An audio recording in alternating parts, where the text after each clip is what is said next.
Assalamualaikum warahmatullahi wabarakatuh. Selamat siang semuanya.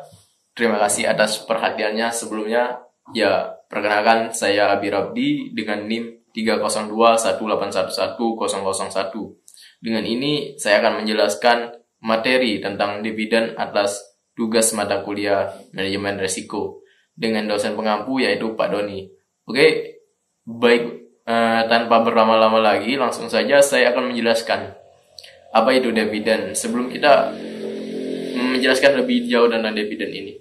Jadi, dividen adalah pembagian laba atau keuntungan pemegang saham berdasarkan banyaknya saham yang dimiliki pada suatu usaha. Jadi, nilai yang ditransfer biasanya berupa aktiva perusahaan, baik berupa kas maupun non-kas. Dividen sendiri mempunyai jenis-jenisnya. Jenis-jenis dividen pertama ada yang namanya dividen kas. Jadi dividen kas ini adalah dividen yang dibagikan dalam bentuk kas. Sebelum membuat pengumuman yang perlu diperhatikan oleh pemimpin perusahaan, biasanya tersedianya jumlah kas yang mencukupi untuk pembagian dividen itu. Kedua ada yang namanya dividen aktiva selain kas, properti atau properti dividen. Dividen properti biasanya apabila suatu perusahaan tidak memiliki kas yang cukup atau mempunyai kas yang cukup namun akan digunakan untuk hal yang lain yang lebih penting, maka pembagian dividen ini menggunakan aktiva selain kas atau dividen properti. Ketiga ada dividen likuidasi. Jadi dividen likuidasi ini adalah dividen yang tidak didasarkan pada laba ditahan. Dividen ini menunjukkan pengembalian modal atau investasi atas pemilik atau bukan dari pembagian laba perusahaan. Dividen likuidasi sendiri pada dasarnya biasa timbul dari donasi pihak pemegang saham. Tetapi pada umumnya dividen likuidasi ini diperlakukan sebagai pengurang agio saham atau bukan laba ditahan seperti pembagian jenis lainnya. Yang keempat ada yang namanya dividen saham. Jadi dividen saham ini adalah pembagian dividen yang dibayarkan dengan disertai saham tambahan.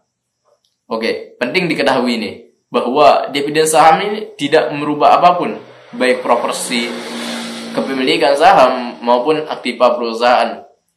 Apabila dewan direksi mengumumkan dividen saham, maka akan dikapitalisasi secara permanen sebagai tambahan modal untuk disetor.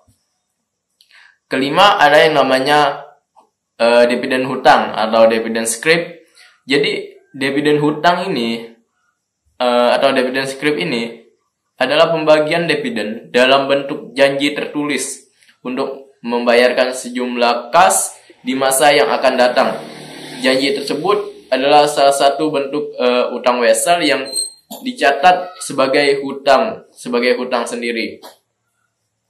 Selanjutnya ada namanya kebijakan dividen. Jadi kebijakan dividen adalah keputusan apakah laba yang diperoleh oleh suatu perusahaan itu akan dibagikan kepada pemegang saham sebagai dividen atau akan ditahan dalam bentuk laba ditahan guna pembayaran investasi di masa datang menurut Sartono 2010.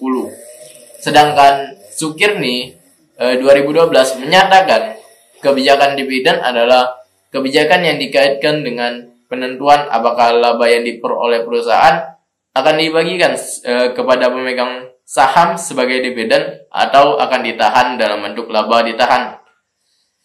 Manajemen sendiri mempunyai dua kebijakan perlakuan terhadap penghasilan bersih sesudah pajak perusahaan, yaitu pertama dibagikan kepada pihak pemegang saham dalam bentuk dividen tadi, atau kedua diinvestasikan kembali ke perusahaan sebagai laba ditahan atau retained earning. Selanjutnya ada yang namanya persentase dividen yang dibagi tadi dari IR, disebut dividend payout ratio atau DPR. DPR sama dengan dividen yang dibagi per IR. Presentasi laba ditahan dari AT adalah 1 min DVR. Oke, selanjutnya ada yang namanya teori kebijakan dividen. Menurut para ahli, teori dividen ada dikelompokkan beberapa macam. Pertama ada teori dividen tidak relevan, Modigliani dan Miller atau MM. Berpendapat bahwa nilai suatu perusahaan tidak ditentukan dari besar kecilnya dividen payout ratio, tapi ditentukan oleh laba bersih sebelum pajak dan kelas risiko perusahaan. Kedua, ada yang namanya teori the bird in the hand. Menurut Liner and Garden menyatakan bahwa biaya modal sendiri pada perusahaan akan naik jika dividen payout rendah karena investor lebih suka menerima dividen daripada capital gains. Teori ini memandang dividen yield lebih pasti dibandingkan dividend gains yield. Ketiga ada teori perbedaan pajak. Menurut Lisenberger dan Ramaswamy, apabila pajak atas dividen lebih besar dari pajak capital gains, perbedaan ini akan makin terasa, menyatakan bahwa dengan adanya pajak terhadap keuntungan dividen and capital gains, para investor lebih menyukai capital gains karena dapat menunda pembayaran pajak. Teori signaling and hypothesis. Jadi terdapat bukti empiris bahwa jika ada kenaikan dividen sering diiringi dengan kenaikan harga saham. Sebaliknya, penurunan dividen biasanya menyebabkan harga saham turun. Gejala ini menunjukkan bahwa investor akan menyukai dividen daripada capital gains. Kelima ada teori Clinton effect.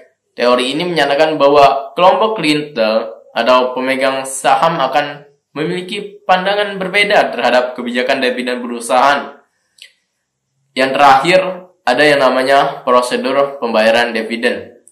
Oke, pembayaran dividen ini mempunyai prosedur-prosedur. Menurut Eng, tahun 1997 ada 5 yaitu 5 pembayaran dividen prosedurnya.